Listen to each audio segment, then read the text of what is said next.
Hello everyone, and welcome to my Days of Our Lives official. I hope everyone is having a wonderful day. Before we begin, please hit the subscribe button and give this video a thumbs up. Vivian begged Philip to come out of bed at the Salem Inn and assist her in stopping Xander's attempts to surrender Titan to the DiMera family. "I'm reconsidering my decision," Philip remarked. Vivian was concerned and cautioned Philip against ceding his birthright to Xander.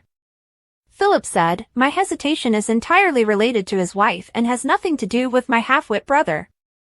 Vivian gave an eye roll. Philip said, "The woman is paralyzed. I believe Xander has a paralyzed brain. Why would he sacrifice Titan for a little, possibly ineffective liquid vial?" Vivian said.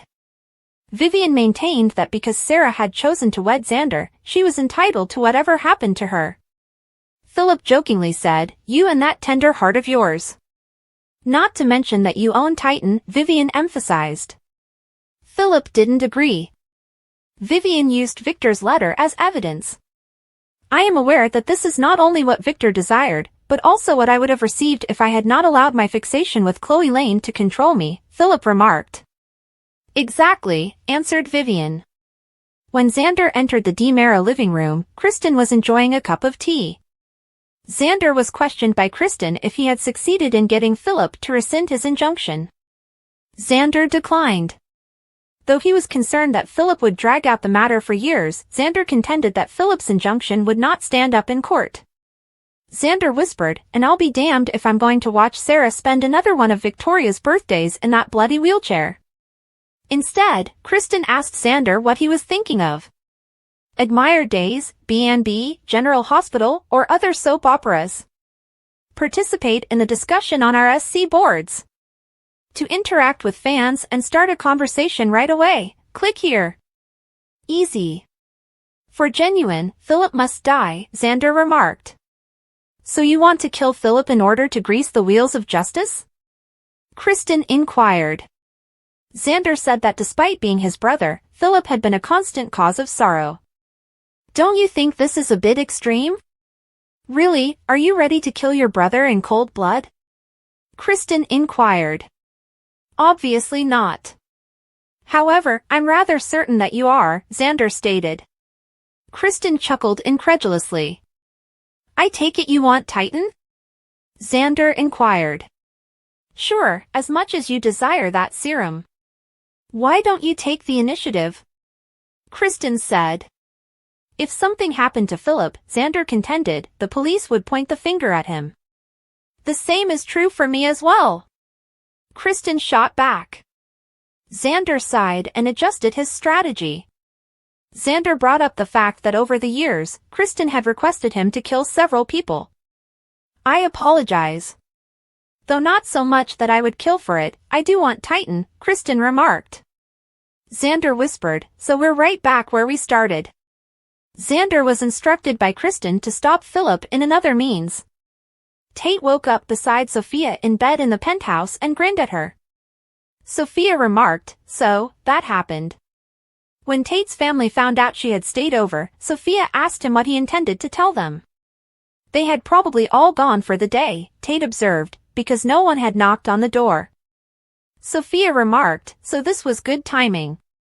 "Certainly," Tate muttered. Sophia interrupted Tate to remark that she had not anticipated it either, even if he had not intended to sleep with her when he had asked her over. "However, I'm happy it did." "Are you?" Sophia inquired. "I'm quite happy with what transpired. I have no regrets," Tate stated. Sophia grinned in relief.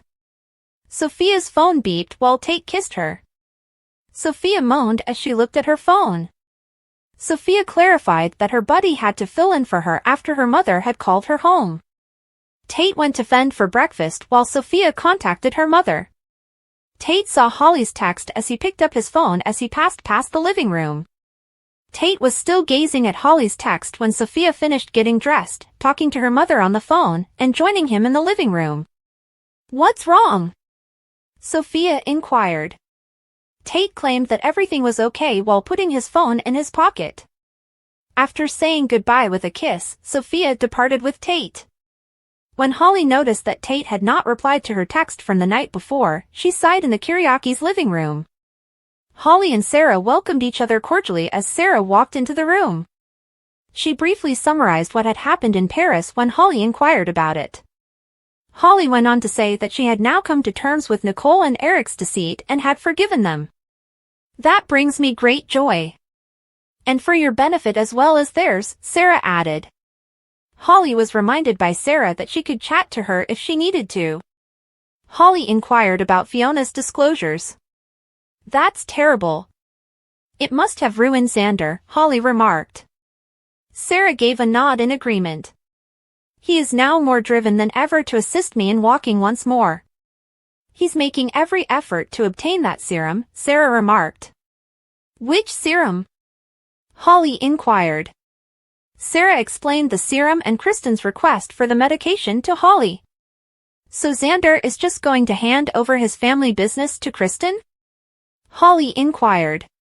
"He was. Then his brother appeared, though," Sarah remarked. Sarah described the events involving Kristen and Philip. "I think it's a bad idea that Xander would sacrifice the entire Titan Empire for a serum that might or might not work. Furthermore, considering our past interactions with Kristen, I believe anyone might understand why I wouldn't put my trust in her," Sarah stated. "However, what if you missed the opportunity to use the serum and it actually did work?" Holly shot back.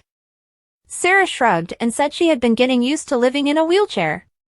Sarah remarked, "I just appreciate every day that I get to spend with my husband, my daughter, and people I care about like you."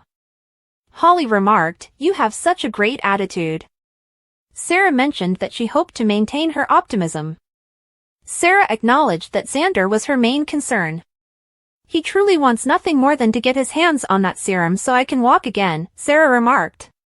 When Sarah came back to the living room after checking on Victoria, she noticed Holly glued to her phone. Holly clarified that she was anticipating a text message. Holly remarked, "You don't have to hear about my Tate drama. As long as it has nothing to do with alcoholic mothers-in-law, it's a welcome diversion," Sarah remarked. Sarah was informed by Holly about the events involving her and Tate. "I regret certain things I said and did. And I ended up splitting up with Tate," Holly stated. Maggie had informed her, Sarah remarked. "In any case, Grandma, last night she urged me to get in touch with Tate." Holly added, "I texted him to ask if he wanted to talk." Tate had not replied, and Holly informed Sarah that she was afraid he would never get back to her. He might not have noticed the words. "Would you like to give him a call?" Sarah inquired. Although Tate had not answered the door, Holly acknowledged that she had visited his home. Holly remarked, "Perhaps he simply doesn't want to interact with me anymore." Sarah cautioned Holly against making snap judgments.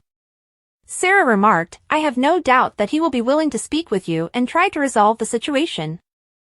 Holly's phone beeped with a text message from Tate as she wished out loud that he would reply.